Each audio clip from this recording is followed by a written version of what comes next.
Have you ever played email ping pong trying to organise a meeting with your colleagues or possibly trying to organise a meeting for your executive? Let me show you this crazy feature in Outlook. So I want to send the details to, let's say, Bill Black. I'm not even going to put anything in here. I'm now going to go to Insert in my email and click on Calendar. This will now send either my calendar or the calendar I select to Bill Black. So I can now have all of my calendars shown here. And for this purpose, I'll just use my calendar, although I can use my boss as well. When it comes to the dates I can select, I can choose today, tomorrow, the next 7 days, the next 30 days, the whole calendar. I would never choose the whole calendar, or I could choose specific dates. So let me choose from the 30th of January right through to the 10th of February.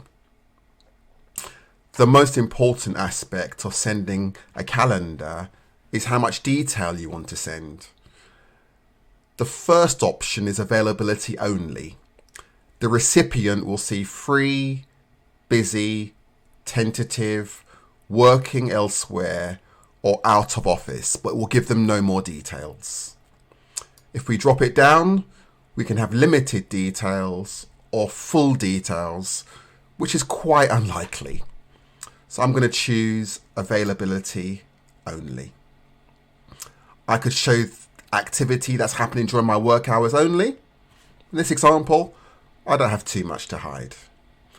There is an advanced box here, but there's not too much to worry about in terms of the layout. I'm now going to send this calendar.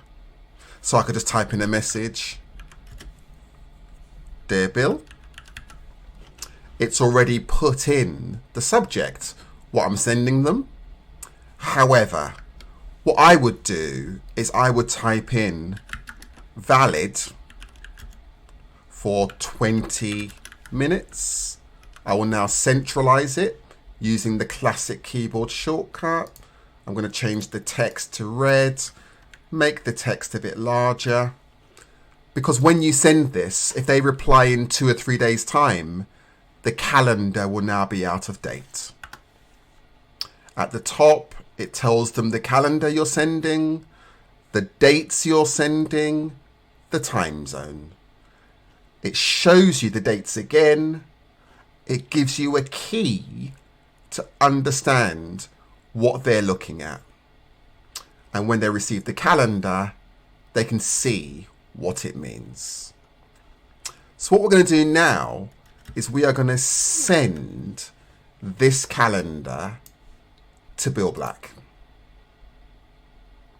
Let's wait for it to be sent.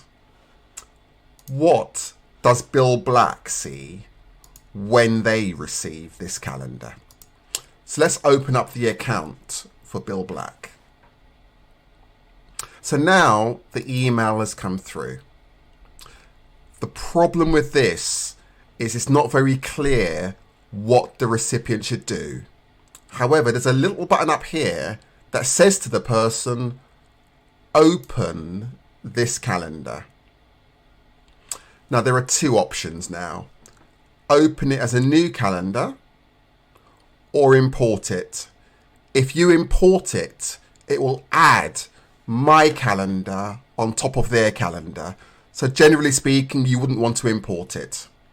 So I'm going to open it as a new calendar.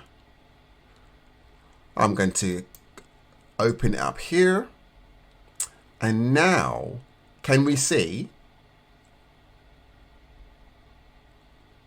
the calendar? Now, when we look through the calendar, we can see at the bottom, this has the dates just from the ones I've selected.